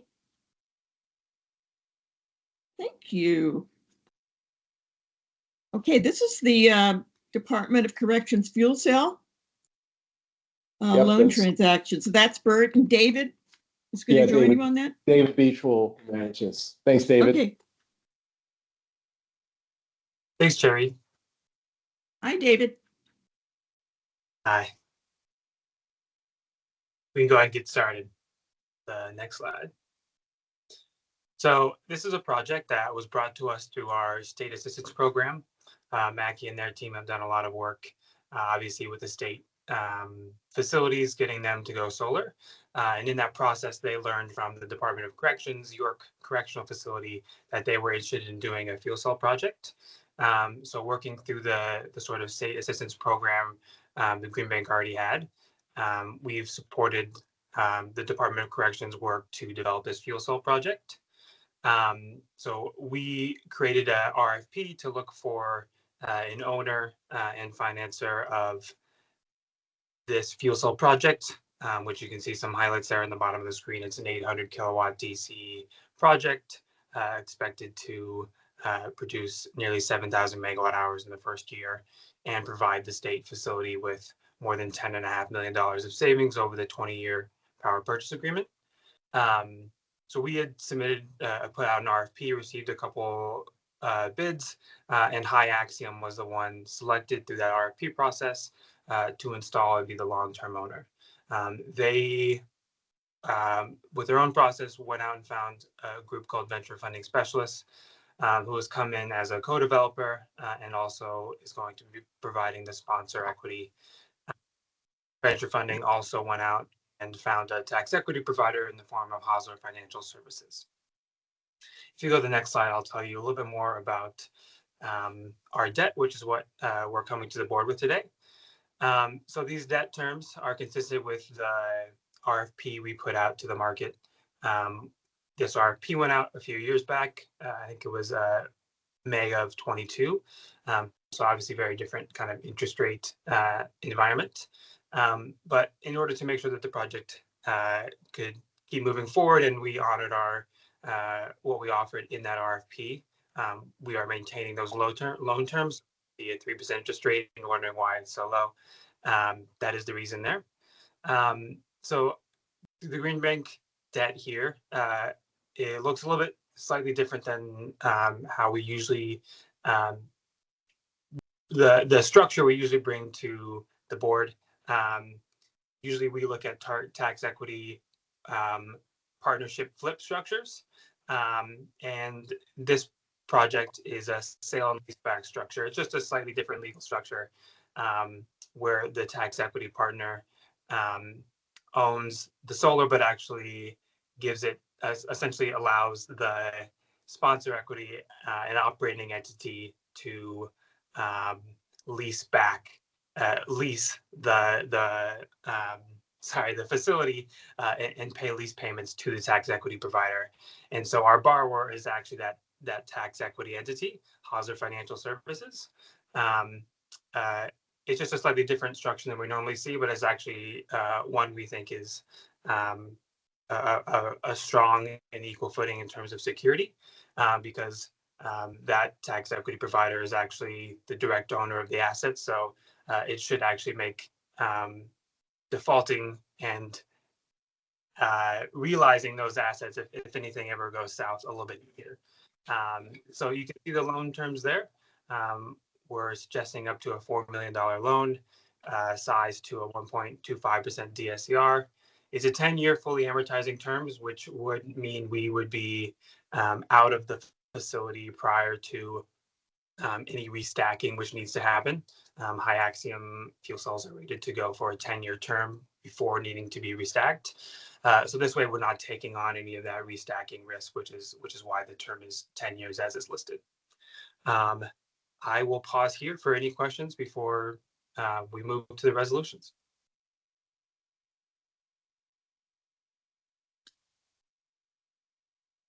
Hearing none. Do I hear a motion to approve Resolution 16?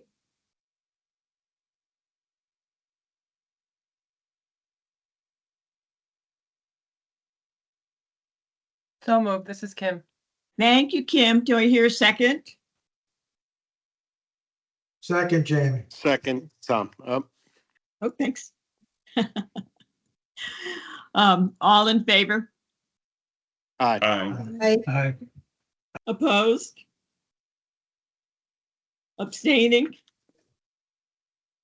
Okay. Cargill Falls update. I understand Mariana's going to do it. Loan restructure. Yes, I'll be jumping in here again. By way of background, this property's faced payment difficulties in making our CPACE debt payment due to lead-related issues, which have now been fully abated. And I've included a summary of the current lenders to the transaction towards the bottom of the slide. The building is now nearing stabilization and is mostly leased, with only some of the planned vacancies remaining. Green Bank previously issued reservations of rights letter since the property had not made any debt payments. And since receiving that letter, that property owner has remained engaged and has been working with one of the other lenders, Haynes Construction, to establish and follow a new amortization schedule. And they're currently on track and targeting repayment of that loan by the end of 2026. While we also understand and know that the CPACE loan will need to be restructured, while we were in the process of exploring how to do that, we were unable to proceed because the property was going to, or the financing would not meet the statutory savings to investment ratio requirement. Therefore, if you go into the next slide, we're coming to the board to request forbearance on those CPACE loan payments at staff discretion throughout August of 2026. This forbearance allows us to preserve all of our rights. It issues cooperative and solutions-oriented stance to some of the project's stakeholders, especially those that received that reservation of rights letter that was sent. And it allows a property owner to prioritize repayment of that Haynes loan, which benefits us indirectly by clearing that lender from the capital stack. Most importantly, it does not waive any of our rights, and we're not proposing any loan modifications at this time. This would require future approval from the board. And we've shared some sensitive information about why we're proposing this in the board write-up, which we're not presenting here for confidential reasons. And with that, we have our resolution, if you can go into the next slide, which would request authorization from the board to issue this forbearance consistent with the memo and this presentation.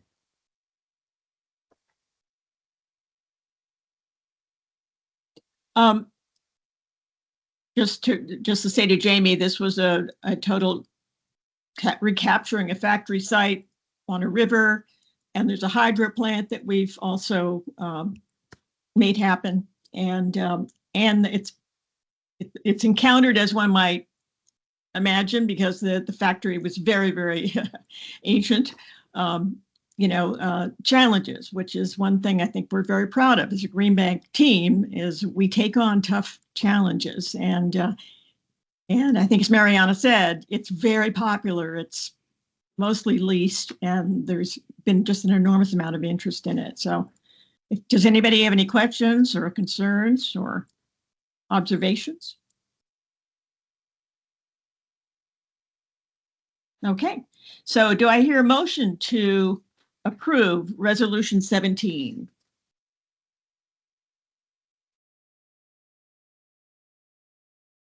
This is Dominic, so moved.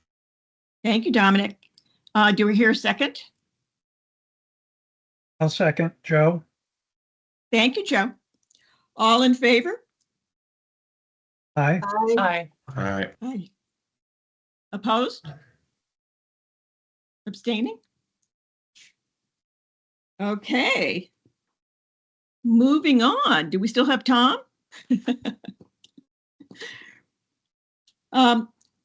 We're going to get an update on Posigen, and I see it's Larry Campana is going to tell us about that. Terrific. Thanks, Chair Reed. We're speaking today about a request from Posigen to the Connecticut Green Bank and several other investors that have the same security that we have, a convertible note. The request is to extend for 1 year. So 2 updates from Q1 and Q2 of this year. Total sales have exceeded budget by 47%, and total installs have exceeded budget by 43%. The volume is forecasted to grow 150% year over year in Q2, as they have added a channel program last year. So that's going through third parties to implement and sell new systems. And also they have started a new home initiative, so adding solar panels to new homes. Just zooming back to 10,000-foot view, Posigen has been a longtime partner of ours.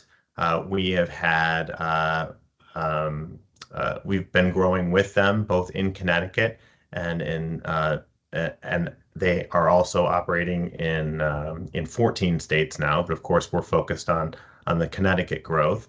They have significant presence here in Connecticut, and also are very aligned both with our clean energy goals and our equity goals.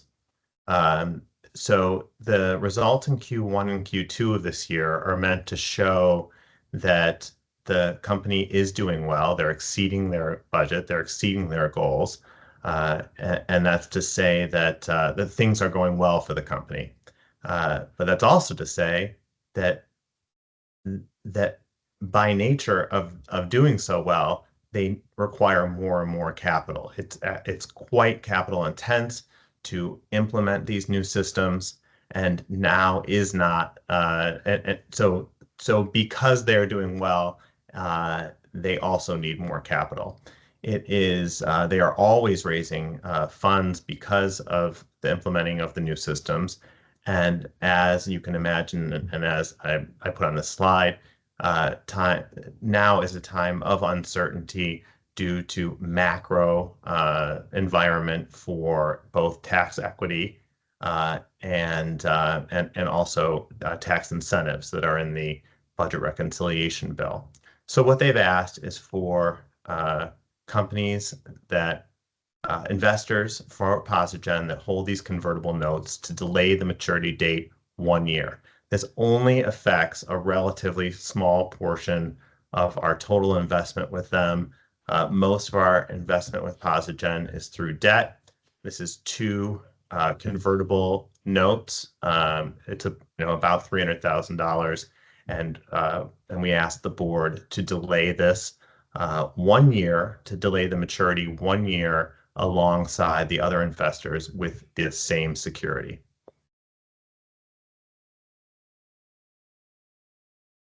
Great, and you can move to the resolution if there's any questions.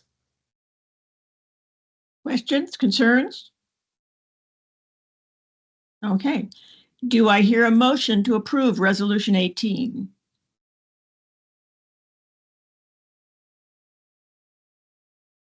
So move, Jamie. Thank you, Jamie. Do I hear a second? Second, Joe. Thank you, Joe. All in favor? Aye. Aye. Aye. Opposed? Abstaining? Thank you. I mean, 18 resolutions. Hello. That was remarkable. That was remarkable. Chair Reed, I'm sorry. Oh, I'm It's Joe again. I was a little slow on the draw there, but just a broader question, not necessarily specific to the Posigen resolution we just passed, but more broadly, I'd be very interested in any analyses that the Green Bank is doing or plans to do around the impact of some of the changes in Washington on these solar companies. There's been a lot written lately that there's a number of bankruptcies that are in process. There's significant likelihood that tax credits will be going away over the foreseeable future. And I'm wondering what analysis we have available that will help us understand what the impact will be over the next few years on companies like Posigen. Great. Maybe just a quick response, and then we'll note that as a follow-up, Joe, or we can probably get into that maybe in the next conversation. But broadly, right now, we've seen the House proposed bill that the Senate is wrestling with that is going to impact the investment tax credit for solar in either situation. The Senate's proposal is less impactful, although from a Posigen perspective, there is the, what is it? How would you caveat it, or Brian? The elimination of the lease or third-party owned model from being able to access the tax credit. So that will be a burden to any third-party owner investor to have to manage through and deal with.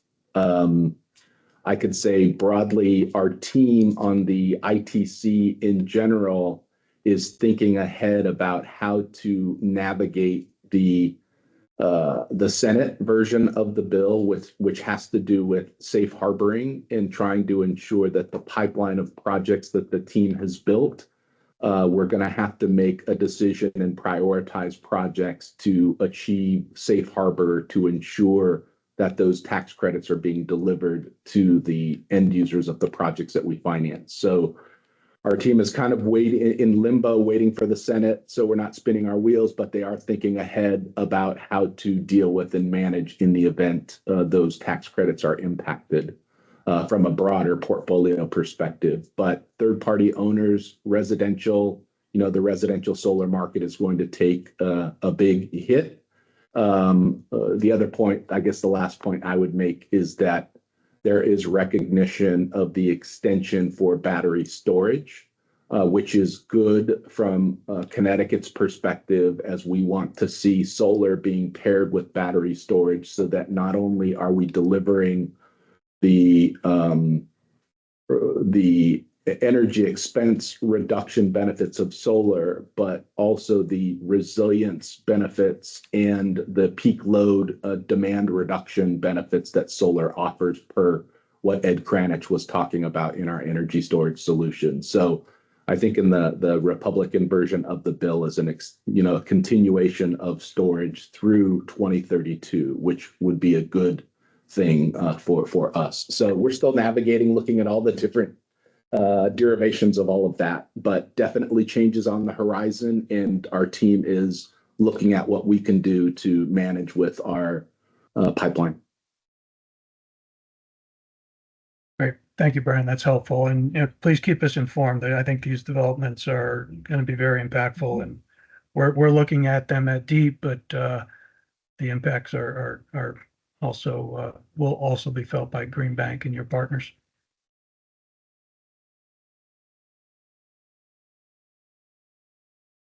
I think next on the agenda, we have a need to go into executive session to discuss some trade secrets, commercial information kinds of things. I don't think we voted. Hold on, Chair Reed, just real quickly, just wanted to double check to see if we approved resolution 18.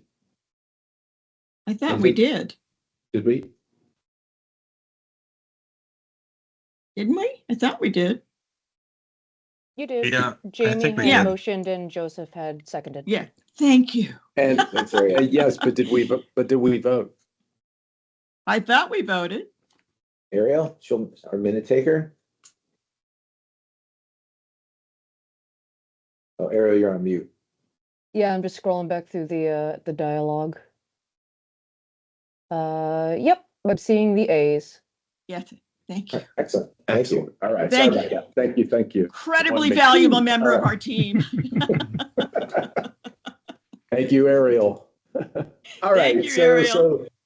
So with that, we wanted to go into executive session on confidential matters related to trade secrets and commercial information given in confidence. So what we would need to do is to request a motion to the board to go into such executive session. And what I will do is, for any non-board members on the line, if you could leave the room, that would be great. I will track that. And then once we get that set, we can go into that executive session. So if we could have a moment. But I think we need to call out the non-directors that will be joining in session. That will be Brian Garcia, Bert Hunter, Brian Farnan, Eric Trago, Mariana Treef, and Larry Campana. Excellent. Stay on the line. As well as, is Ariel in or out? Ariel does not stay on. Oh, okay. Ariel, I'll ping you in for moving out of executive session. Or we'll give you the heads up so we'll be the minute. I'll be the minute taker in your absence. I got this last part, Ariel. I can handle it. Great. Brian's got skills. So do I hear a motion to go into executive session? I'll make the motion. It's Joe. Thank you, Joe. Do I hear a second? I'll second. It's Adrian. Thank you, Adrian. All in favor? Aye. Aye. Opposed? Abstaining? Okay. Into executive.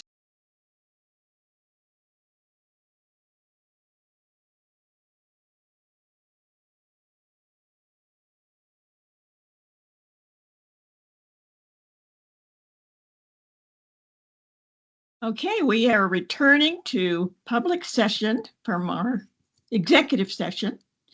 And it's time to adjourn this meeting. I want to say our next meeting which will be the first of fiscal year 26, will be July 25th, 2025, from 9 to 11 a.m.